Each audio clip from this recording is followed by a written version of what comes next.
우리가 지난 2주간 우리 요한복음의 서론, 프롤로그 1장 1절부터 18절까지를 우리가 함께 돌아보았습니다. 여기서는 도대체 그 예수가 누구냐라고 하는 것에 초점을 맞추고 있죠. 우리와 같은 인간인 줄 알았던 그 예수 그리스도가 태초부터 계셨던 말씀이시다, 로고스이시다. 그런데 그 말씀은 하나님이시다 그랬어요. 그는 성부로부터 영원 전에 독생하신 성자 하나님이십니다. 그런데 그 말씀이 육신이 돼서 우리 가운데 오신 그분, 사람으로 오신 그분이 바로 예수 그리스도이십니다. 자, 그렇다면은 우리가 당연히 이런 질문을 해야 되지 않겠어요? 왜? 무엇 때문에 그 전능하신 하나님이 우리 인간의 몸으로 세상에 오셔야 했는가? 그렇게 육신으로 몸으로 오셔서 하려고 하신 일이 무엇인가? 그런 질문을 하는 것이 당연하지 않겠어요? 오늘은 이것이 바로 오늘 우리가 나눌 말씀의 주제입니다. 먼저 이 모든 것을 증언하는 이가 이제 이 성경에 등장을 합니다.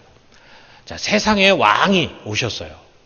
그런데 그분이 무슨 황금 마차를 타고 천군 천사를 대동해서 왔다고 한다면 뭐 지구상에 있는 모든 사람들이 그를 알아보겠죠. 그런데 그는 그렇게 오신 것이 아닙니다. 모든 인간과 똑같이 태어나시고 그리고 자라나시고 그러다 보니까 그를 알아보지를 못하는 거예요. 그를 알아볼 수가 없었던 겁니다. 자, 그러다 보니까 그가 왔지만 그를 영접하지 않아요. 그래서 하나님께서 그분을 증언할 그러한 증인을 먼저 보냈습니다. 오늘 우리가 그 증인의 말에 귀를 좀 기울여 봅시다. 그 증인이 누구냐? 바로 세례 요한입니다. 그는 예수님보다 한 반년 정도 일찍 태어났어요. 그리고 어려서부터 그는 광야에서 혼자 자랐습니다. 그러는 가운데 아주 깊은 영성으로 단련된 선지자가 됐습니다.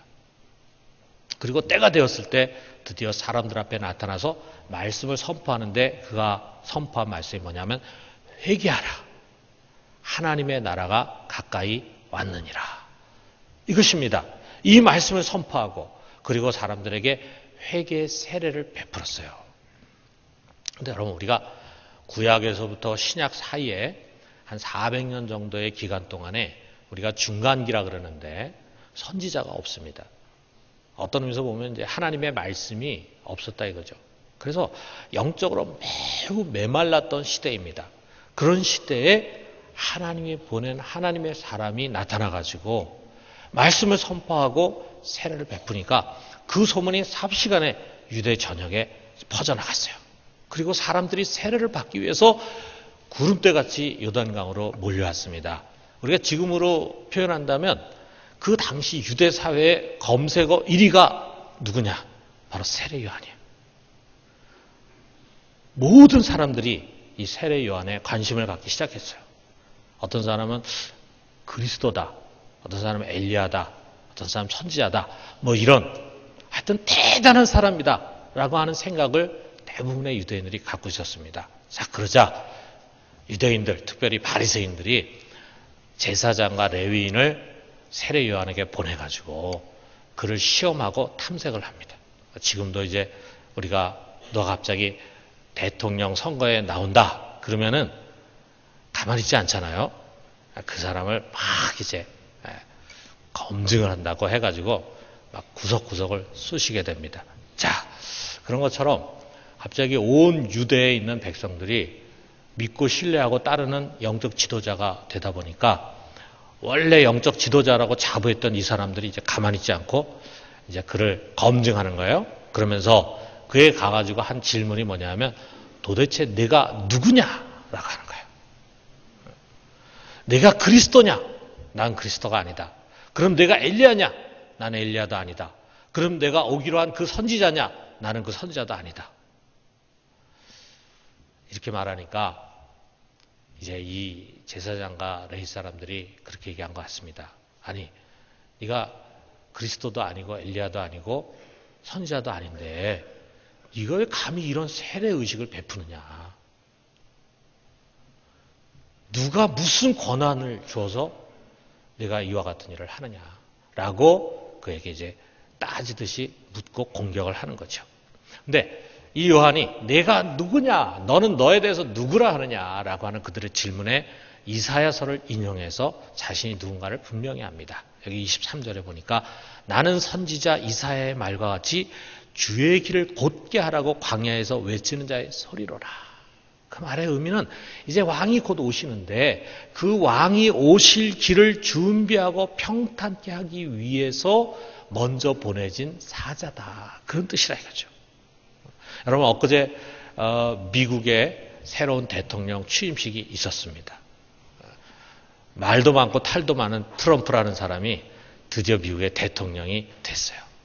자, 미국뿐만이 아니라 뭐 세계를 쥐락펴락할 수 있는 그런 힘이 있다 보니까 세계 눈이 주목을 합니다. 자, 이제 트럼프가 대통령이 됐으니까 또 우리나라도 언젠가는 한번 방문을 하겠죠. 자, 미국 대통령이 방한한다면은 어떤 절차를 거치게 될까? 그냥 대통령이 수행원들하고 같이 비행기 타고 그냥 우리나라로 바로 올까? 그렇지 않겠죠. 먼저 사전에 준비하는 팀들이 이제 우리나라에 오는 겁니다. 그래서 대통령이 묵을 숙소, 또 경호 상황은 어떤가, 또 일정은 어떻게 하나, 또 어디를 방문하나, 또 회담 내용은 뭔가, 서로 합의할 내용은 뭔가, 막 이런 자질구레한 것들을 다 미리 사전에 조율하는 거죠. 그리고 이제 대통령이 와서는 뭐 굵직한 것만 가지고 서로 의견 교환하고, 그 다음에 이제 사인해가지고 서로 조약을 맺고 협약을 맺고 하는 것으로 편하게 일할 수 있도록 준비하는 사람들이 뭐 미리 오지 않겠습니까? 자, 일국의 대통령이 와도 이렇게 법석을 떨면서 준비하는데 하물며 만왕의 왕이고 우주의 왕이신 그분이 오시는데 당연히 미리 와서 준비하는 자가 있어야 되지 않겠어요? 그가 누구냐? 바로 요한이라. 요한. 그는 말라기서, 우리 구약성 제일 마지막에 말라기서에 보면은 그리스도가 오시기 전에 엘리야가 다시 오리라고 예언이 되어 있는데 바로 그 엘리야의 심령으로 온 사람입니다. 자, 이제 왕이 오실 텐데 그 왕의 길을 준비하기 위해서 그가 준비했던 것이 뭐냐? 그의 가장 중요한 사역은 다른 것이 아니라 바로 세례를 베푸는 것이었습니다. 그래서 우리가 그를 세례 요한이다 이렇게 부르지 않습니까? 자, 요한은 세례를 베푸는 일이 바로 왕의 길을 준비하는 일이었는데 그 요한의 세례가 담고 있는 의미가 뭐냐? 그것이 두 가지입니다. 자, 첫째는 이스라엘의 마음을 준비하는 것이었어요. 자, 요한이 태어나기 전에 천사 가브리엘이 요한의 아버지 샤가랴를 찾아와서 요한이 태어날 것을 이야기하면서 이런 예언의 말을 합니다. 누가복음 1장 17절에 보니까 그가 세례 요한이 또 엘리야의 심령과 능력으로 주 앞에 먼저 와서 아버지의 마음을 자식에게 거스르는 자를 의인의 슬기에 돌아오게 하고 주를 위하여 세운 백성을 준비하리라 그랬어요. 자, 이 세례 요한의 역할이 뭐냐면 이제 왕이 오는데 그 왕을 영접하고 모실 수 있도록 백성의 마음을 준비시켜 주시는 일입니다. 그들의 하나님을 너무 멀리 떠나 있어요. 그들의 마음이 완고합니다. 이제 그들의 마음을 잘 돌이켜서 하나님을 알아보고 그를 영접할 수 있어야 돼. 그것을 위해서 세례 요한이 한 일이 뭐냐면 죄를 날카롭게 지적합니다. 그들이 짓고 있는 죄가 무엇인가를 하나하나 열거합니다. 그리고 회개를 통렬하게 촉구합니다. 그리고 회개하려고 하는 자에게 그 회개의 표로서 세례를 받게 했어요. 그 세례는 죄를 완전히 씻어 없애는 세례가 아니라 회개를 고백하는 그런 회개의 세례였습니다. 이 일을 이제 세례 요한이 준비하면서 하는 거예요. 두 번째 뭐냐면 그리스도를 이스라엘에게 알리는 일이었어요. 자, 31절에 보니까 이런 말을 합니다. 나도 그를 알지 못하였으나 내가 와서 물로 세례를 베푸는 것은 그를 이스라엘에 나타내려 함이라 하니라. 자기가 물로 세례를 베푸는 이유는 오시는 그분을 이스라엘에게 나타내기 위한 것이다. 자, 아무도 그를 알아보지 못하죠. 뭐 우리가 그 당시에 살았다 해도 여러분이나 저나 그를 알아볼 수 없었을 것입니다. 그냥 나사렛의 평범한 몫으로 그냥 생각을 했을 거라 이거예요. 그 당시 최고의 영성의 사람이라고 할 수 있는 이 요한조차도, 세례 요한조차도 그를 알아보지 못했습니다. 분명히 요한이 내 뒤에 오실 분이 있는데 그분은 나보다 먼저 계셨던 분이고 그분은 나보다 너무나 크신 분이라 나는 신들매를 감당하지 못할 대단한 분이다. 그러면 이제 듣는 사람들이 요한도 대단한 사람인데 그런데 그 요한보다도 훨씬 대단한 분이 뒤에 온다. 이런 생각 갖지 않았겠어요? 근데 요한도 그렇게 가르치긴 했지만 과연 누가 그 사람인가라고 하는 거는 요한도 알지 못하는 거예요. 그런데 아무도 그를 알아보지 못하는 가운데 요한만 그를 알아봤습니다. 어떻게 알아봤는지 이렇게 고백을 합니다. 33절에서 34절 보니까 나도 그를 알지 못하였으나 나를 보내어 물로 세례를 베풀라 하신 그이가 하나님이시죠. 하나님이 나에게 말씀하시되 성령이 내려서 누구 위에든지 머무는 것을 보거든 그가 곧 성령으로 세례를 베푸는 이인 줄 알라 하셨기에 내가 보고 그가 하나님의 아들이심을 증언하였느니라. 자, 성령이 내려서 머무는 이. 성령이 보이지 않는 영인데 그게 주님 위에 내려오는 것을 어떻게 봤겠어요? 그의 영안으로 마치 비둘기가 내려오는 것 같은 모양으로 임하는 것을 봤다 이거죠. 우리가 여기 요한복음에는 자세히 나오지 않지만 앞에 공간복음을 보면은 언제 그것을 보느냐. 예수님이 세례를 받기 위해서 요한이 세례를 베푸는 요단강으로 오십니다. 그리고 세례를 받고 나오시는데 하늘에서 음성이 들리면서 이는 내 사랑하는 아들은 내 기뻐하는 자라 하면서 성령이 비둘기같이 그 위에 임하는 것을 봤다 이거죠. 요한이 그것을 본 거죠. 그런데 하나님 미리 말씀하시기를 성령이 머무는 그가 바로 오실 그이다 라고 하는 것을 말씀해 주셨기에 이분이구나 하는 것을 요한이 유일하게 보고 그를 하나님의 아들이라고 사람들에게 그의 제자들에게 증거한 것입니다. 여러분 이게 바로 요한의 역할이에요. 이스라엘의 마음을 준비하고 그를 이스라엘 가운데 드러내는 일을 그가 하기 위해서 보내심 받은 것입니다. 아울러서 이 요한은 그분이 오셔서 무엇을 하실 것인가 라고 하는 것을 증언합니다. 그게 두 가지입니다. 먼저는 뭐냐면 우리에게서 죄를 떼어내는 일을 그는 할 것이고 그 다음에 성령을 부어주는 일을 그가 할 것이다. 이 두 가지예요. 자, 먼저 우리가 첫째로 그는 우리의 죄를 떼어내기 위해 오셨다. 자, 29절에 보니까 이튿날 요한이 예수께서 자기에게 나오심을 보고 이르되 보라 세상 죄를 지고 가는 하나님의 어린 양이로다. 예수님을 가르쳐서 하는 말이 세상의 죄를 지고 가는 하나님의 어린 양이다. 그 속에 너무나 많은 것들이 함축되어 있습니다. 하나님이 우리 모두의 죄를 희생양으로 오신 그분에게 옮기는 거예요. 우리에게서 죄를 떼어내가지고 그것을 오신 그분에게 전가를 하는 것입니다. 왜 그렇게 하느냐? 이 죄가, 여러분과 내 속에 있는 이 죄가 모든 저주와 불행과 사망의 원인이기 때문에 우리를 건져내고 구하기 위해서 하나님은 그렇게 하셨다 이거죠. 자, 여러분 우리가 이런 거 한번 생각해 봐요. 우리 교우들 중에는 지금 암과 투병하는 분들이 여럿이 있습니다. 또 암과 투병하는 가족을 두고 있는 그런 가정이 또 여럿이 있습니다. 자, 그 한 분 한 분 정말 올해 꼭 깨끗이 치유되기를 기원합니다. 우리 온 교우들이 마음을 모아서 여러분을 위해서 기도하고 있어요. 여러분이 정말 주님이 주시는 평안함과 담대함을 가지고 잘 극복할 수 있길 바랍니다.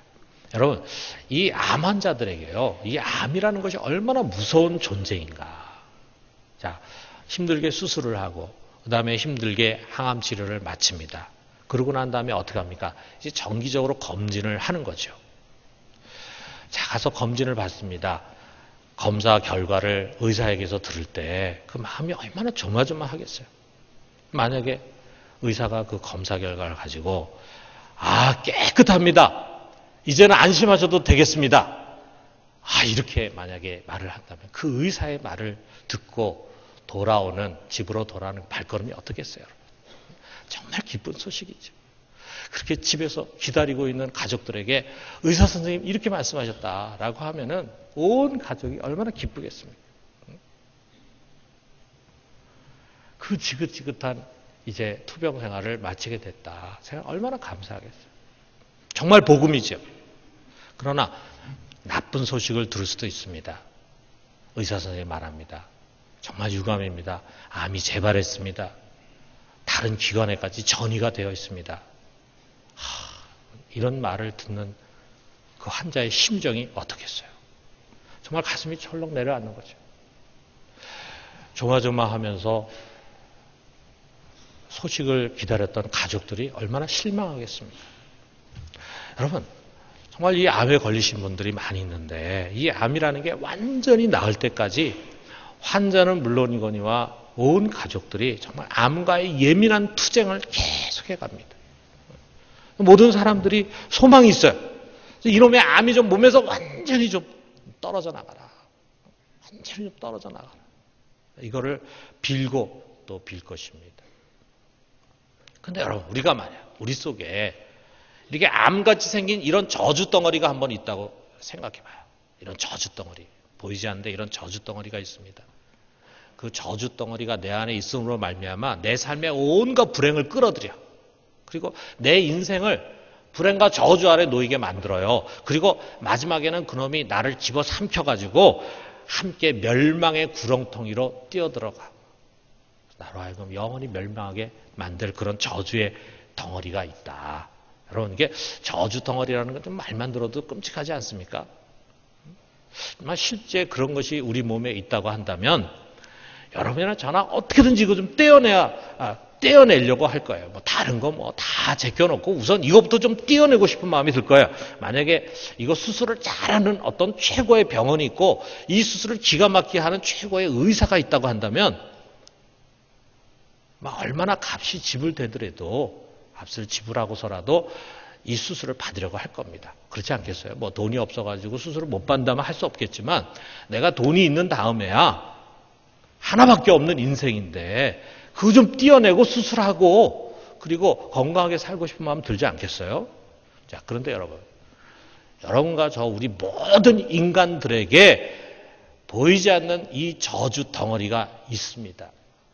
죄라고 하는 무서운 놈이라 이거죠. 그 놈이 우리에게 찾아오는 모든 불행과 화와 저주의 원인입니다. 그리고 마지막에는 영원한 사망의 원인이 되는 것입니다. 그런데 유감스럽게도 그 저주 덩어리를 우리 속에서 제거할 수 있는 그런 의술이 사람에게는 없습니다. 오직 한 분, 이 세상에서 나신 분이 아니라 하늘에서 오신 분, 예수 그리스도, 그분만이 그것을 제거하고 없앨 그런 기술과 능력을 갖고 있어요. 그가 바로 그 수술을 위해서 육신으로 이 세상에 오신 것입니다. 그런 세상 모든 사람들 속에 있는 이 무서운 저주 덩어리를 떼어내서 사람들로 하여금 정말 이제 불행과 저주에서 벗어나 행복하고 축복된 영원한 삶을 살기를 갈망하시는 거예요. 그럼 어떻게 그가 그 문제를 해결하느냐? 사람들 속에 있는 저주 덩어리를 다 떼어내서 그것을 자신의 몸에 대신 짊어지시는 것입니다. 자신의 몸에. 그러니까 수많은 사람들, 온 세계에 있는 사람들의 몸에 있는 저주 덩어리를 다 떼어내가지고 당신이 다 짊어지니까 그분은 하나님의 저주 아래 놓이게 되는 거예요. 하나님의 저주 아래. 그래서 그 모든 저주를 담당하심으로 너무나 비참한 십자가의 길을 가신 거예요. 대신 얻어맞고 대신 고난당하고 대신 죽임을 당한 겁니다. 그게 이사야서 53장 5절에서 6절에 나오잖아요. 자, 그가 찔림은 우리의 허물 때문이요 그가 상함은 우리의 죄악 때문이라. 그가 징계를 받음으로 우리는 평화를 누리고 그가 채찍에 맞음으로 우리는 나음을 받았도다. 우리는 다 양 같아서 그릇 행하여 각기 제 길로 갔거늘 여호와께서는 우리 모두의 죄악을 그에게 담당시키셨도다. 바로 이것입니다. 우리의 죄악을, 그 저주 덩어리를 하나님은 그분에게 다 전가해버려서 그래서 그분이 이 모든 우리가 당해야 할 고난과 형벌을 대신 당한 것입니다. 여러분 그렇습니다. 우리 주님은 바로 이렇게 우리 대신에 맞기 위해서 우리 대신에 고난당하고 수치를 당하기 위해서, 우리 대신에 마지막에 죽기 위해서 육신으로 오신 것입니다. 여러분 몸 깊은 곳에 그 저주 덩어리를 떨쳐내고 저주가 아닌 축복과 평강을 원한다면 길은 오직 하나입니다. 그것을 수술받을 수 있는 길은 오직 하나입니다. 바로 예수 그리스도 그분이십니다. 여러분 오직 예수 그리스도만을 믿고 의지하고 구원받을 수 있기를 주님의 이름으로 축원합니다. 두 번째는 그는 우리에게 성령을 부어주기 위해서 오셨어요. 33절 34절 우리 한 번 더 읽어보면 나도 그를 알지 못하였으나 나를 보내어 물로 세례를 베풀라 하신 그이가 나에게 말씀하시되 성령이 내려서 누구 위에든지 머무는 것을 보거든 그가 곧 성령으로 세례를 베푸는 이인 줄 알라 하셨기에 내가 보고 그가 하나님의 아들이심을 증언하였노라 하니라. 자, 하나님 말씀하시는데 성령이 내려서 누구 위에 머무는 것을 보거든 그가 그리스도인 줄 알아라 이렇게 말씀하시는 것이 아니라 그가 성령으로 세례를 베푸는 자인 줄 알아라.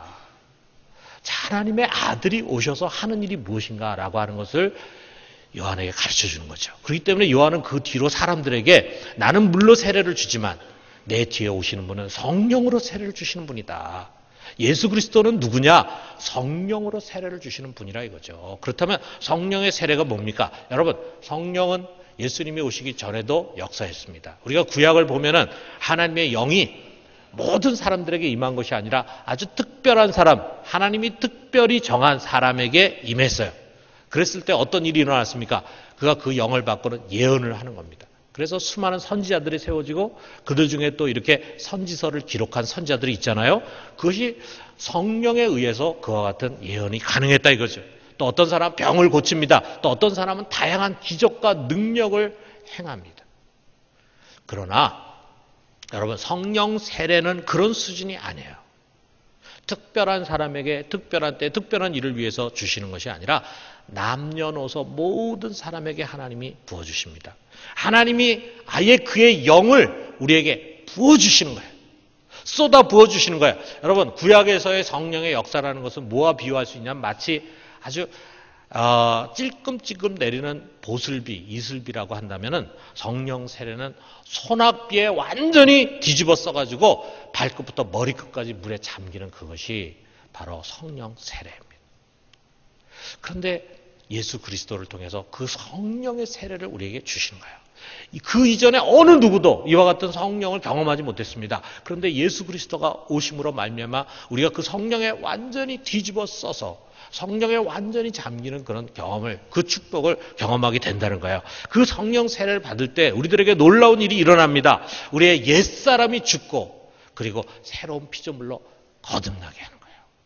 우리가 죽고 사는 것을 경험하게 됩니다. 그리고 성령께서 우리 하나님의 자녀된 우리들에게 지혜와 계시의 영을 주시고 우리의 영안을 열어서 그 이전에 인간의 지식으로는 전혀 볼 수 없었던 진리의 세계를 보게 해줍니다. 진리의 말씀을 깨닫게 해주는 거예요. 여러분이 처음에 교회 나오고 교회를 나오지 않을 때는요, 누군가 설교를 하면은 깨달아지지도 않고 이해도 안 되고 재미도 없고 그러다 보면은 예배 와가지고 꾸벅꾸벅 좋습니다. 그런데 여러분이 하나님 말씀을 깨닫고 예수 그리스도를 만나고 제자 훈련을 받고 거듭나고 성령을 체험하고 그리고 난 다음에는 그 말씀이 깨달아져요. 그 말씀이 은혜가 돼. 그래서 그 말씀이 기다려져. 여러분 그것은 우리가 똑똑하고 잘나서가 아니라 우리 속에 성령이 임하셔서 우리를 진리의 세계로 인도하기 때문입니다. 뿐만 아니라 우리가 그것을 깨달았다고 해도 그것을 행할 수 있는 능력이 없잖아요. 그런데 율법 아래 있을 때와는 달리 성령께서 친히 우리 가운데서 속사람 변화시켜 돌과 같이 굳어진 우리의 심령을 부드럽게 만들어 주셔서 그 깨달은 말씀대로 행할 수 있도록 우리를 변화시켜 주십니다. 그러면서 그 하나님의 영은 우리의 몸을 성전 삼아서 우리 안에 임재하시고 영원히 우리와 함께 삶을 나누시고 함께 거하시는 것입니다. 여러분 이것이 바로 임마누엘입니다. 임마누엘은 예수 그리스도를 통해서 이루어졌지만 그보다는 성령을 통해서 우리 속에 완전히 이루어진 거예요. 자, 그렇다면 여러분 예수님과 성령 세례가 어떤 연관이 있는가? 자, 우리는 보통 성령을 받는다라고 하는 것 그것을 성령이 역사하는 것으로 생각하지 예수님께서 그렇게 하시는 것으로 생각하지 않아. 그런데 이 성경은 분명히 예수님이 우리에게 성령 세례를 주시는 분으로 말씀하십니다. 자, 우리가 이걸 어떻게 이해해야 되겠는가? 자, 여러분, 우리가 구약에 보면은요, 제사를 드리고 하나님이 임재한 그곳을 우리가 성전, 성소라 그랬어요. 그리고 그 성소 안에 보면은 지성소가 있어요.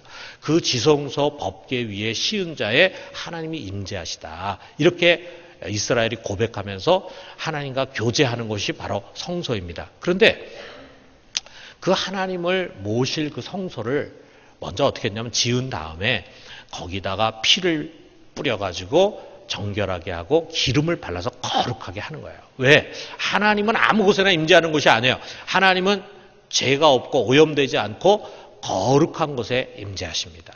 그렇기 때문에 먼저 피를 발라서 제물에 피를 발라서 정결하게 하고 그 다음에 기름을 발라서 거룩하게 만듭니다. 이처럼 여러분 하나님의 영 성령이 우리에게 오시기 위해서는요 먼저 우리를 정결하게 하는 일이 필요합니다.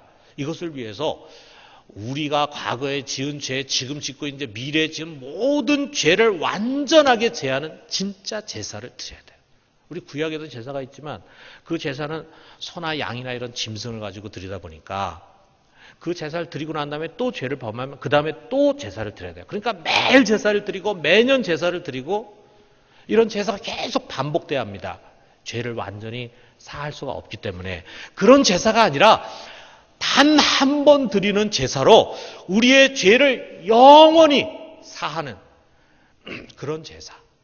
그것을 우리가 영단번의 제사다 이렇게 얘기합니다. 한 번의 제사로 영원히 죄를 사하는 그런 제사, 그 제사를 드려야 돼요. 그 제사를 드리기 위해서 말씀이신 하나님이 육신으로 이 세상에 오셔서 그 제사를 드리는 대제사장이 되신 것입니다. 대제사장으로 이제는 지금까지 드린 제사는 다른 단 한 번의 제사를 드리게 되는데 제물은 뭐냐? 소나 양이 아니라 바로 육신으로 온 자기의 몸이에요. 그 몸을 가지고 희생 제물로 삼아서 십자가에서 피를 흘리심으로 제사를 드리셨습니다. 근데 그게 제사가 끝이 아니에요. 여러분 제사장이 밖에서 제물을 잡아가지고 소나 양을 잡아가지고 그 피를 가지고 어디로 들어가느냐 하면은 지성소로 들어가서 하나님 뵈야 돼요. 마지막으로 주님께서 십자가에 못 박히시고 난 다음에 부활하고 승천하셔서 하늘의 지성소, 진짜 지성소로 들어가신 것입니다. 그것을 통해서 우리 인간을 위한 제사를 완성하셨어요. 그리고 하나님 우편에 앉으신 다음에 하나님으로부터 그 성령을 받아서 비로소 우리에게 약속된 성령을 보내주신 것입니다. 이것이 바로 오순절의 성령 강림이에요. 여러분 성령 강림이 성령을 체험하는 것이냐 우연히 저절로 되는 것이 아니라 바로 이와 같은 과정을 거친 다음에 성령께서 임재하시는 것입니다. 이것을 누가 하셨느냐? 바로 예수 그리스도께서 하셨다 이거죠. 그래서 그가 완전한 제사를 드리고 하늘의 지성소에 가신 뒤에 하나님 우편에서 하나님부터 성령을 받아 우리에게 보내주신 그것이 바로 성령 세례입니다. 그분이 바로 성령 세례를 베푸는 분으로 오신 것입니다. 드디어 성령이 오셨어요. 성령으로 세례받은 모든 사람들은 은혜와 기쁨으로 충만합니다. 가난하기도 하고 먹을 것이 없기도 하고 세상에서 환난과 핍박을 받기도 하고 병이 있기도 하고 어려움과 시련을 겪음에도 불구하고 이 성령을 받은 사람은요 하늘의 은혜와 기쁨으로 충만한 거예요. 그리고 성령께서 늘 어느 곳을 가든지 함께 하신다는 믿음을 갖고 있다 보니까 세상을 이기는 담대한 사람이 되는 거예요. 담대한 믿음의 사람이 되는 거예요. 어느 곳을 가든지 이 진리 되신 예수 그리스도를 증거하는 증인이 되는 것입니다. 사랑하는 성도 여러분, 말씀이 육신이 돼서 오셨습니다. 그 몸으로 주님은 우리의 죄를 속량하셨어요. 그리고 약속하신 성령을 부어주셨습니다. 이제 은혜의 시대가 시작된 것입니다. 고린도후서 6장 2절에 보니까 자 우리 같이 한번 읽어봅시다.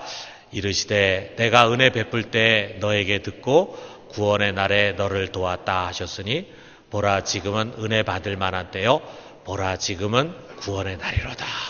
여러분 예수 그리스도께서 오시기 이전에는요 이렇게 은혜를 받고 구원을 받는다는 것이 너무나 어려운 일이었습니다. 그러나 그가 오시고 성령이 임하심으로 이제 은혜의 문이 활짝 열렸어요. 누구든지 남녀노소 누구든지 주님 앞에 나와서 주님을 나의 주라 고백하고 자기의 죄를 회개하고 그리고 세례를 받으면은 성령을 선물로 받게 되고 은혜의 사람이 되는 것입니다. 여러분, 은혜의 중심이 무엇입니까? 그 은혜는 우리가 값없이 죄를 용서받아 의롭다 하심을 받는 것이고, 그리고 그러한 의롭다 하심을 받는 자에게 영원히 함께 하실 성령이 임재하셔서 하나님이 이제 우리와 함께 임마누엘 하시는 그것이 바로 은혜입니다. 여러분, 우리는 은혜 시대에 살고 있습니다. 그러므로 이 은혜를 받아서 마음껏 누립시다. 예수 그리스도를 의지해서 이 죄의 저주 덩어리를 떨쳐냅시다. 은혜와 축복의 성령을 받읍시다. 그리고 이 구원의 복음을 우리의 이웃에게 온 세상에 증거하는 우리 모두가 되기를 주님의 이름으로 축원합니다. 자, 우리 같이 기도합시다.